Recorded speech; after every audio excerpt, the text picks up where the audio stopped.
Nas florestas densas da Carolina do Norte, existe um trecho de terra que parece esquecido até pelo vento. Um lugar onde o silêncio não traz paz, mas aviso. E foi ali, em 1989, perto de Greaves Bend, que a história de Ruth Calder começou a se transformar em algo que ninguém ousou contar por muito tempo. Viúva e reservada, ela vivia em uma casa antiga que já evitavam ao cair da noite.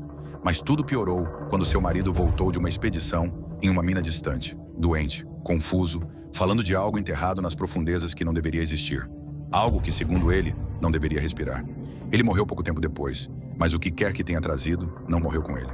Aos poucos, Ruth mudou, afastou-se da igreja, evitou os vizinhos e passou a viver isolada, até que começaram as gestações. Silenciosas, sem parteiras, sem registros, sem explicações.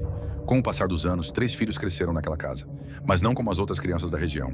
Eram fortes, porém estranhos, com feições que pareciam moldadas de forma errada e movimentos tão sincronizados que pareciam responder a uma única vontade invisível, como se não fossem indivíduos, mas partes de algo maior.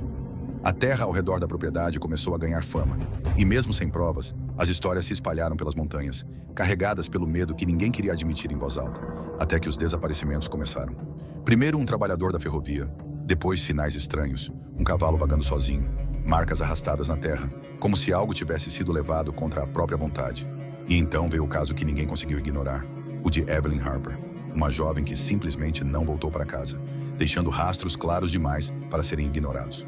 O xerife Walter Haynes seguiu aquelas marcas até a propriedade dos Calder, esperando encontrar desordem, violência, algo que explicasse tudo. Mas o que encontrou foi o oposto. Uma casa limpa, organizada, silenciosa demais, onde Ruth o recebeu sem medo, com seus filhos imóveis atrás dela, observando em silêncio, como se já soubessem que ele viria. Nada parecia errado, até que olharam para a terra atrás da casa.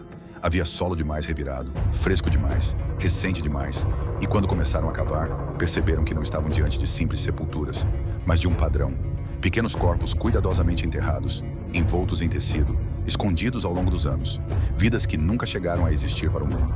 A verdade não veio como um grito, mas como algo desenterrado devagar, pesado demais para ser aceito de uma vez só. Ruth acreditava que sua linhagem havia sido escolhida, que pureza exigia obediência e que obediência exigia sacrifícios.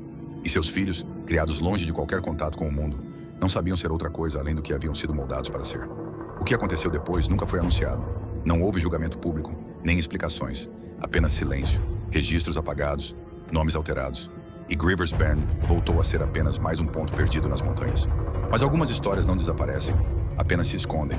E anos depois, quando a casa já havia caído em ruínas, caçadores começaram a evitar aquela região, falando de uma quietude estranha, de passos onde não havia ninguém, e em certas manhãs frias, de um som que não deveria existir ali. Um choro baixo, frágil, distante, seguido por um silêncio que parece escutar de volta. Se esse mistério mexeu com você, então isso não pode acabar aqui. Deixe um comentário dizendo o que você acha que realmente aconteceu e compartilhe com alguém que também gosta de desvendar o que está escondido nas sombras, porque algumas histórias precisam ser descobertas.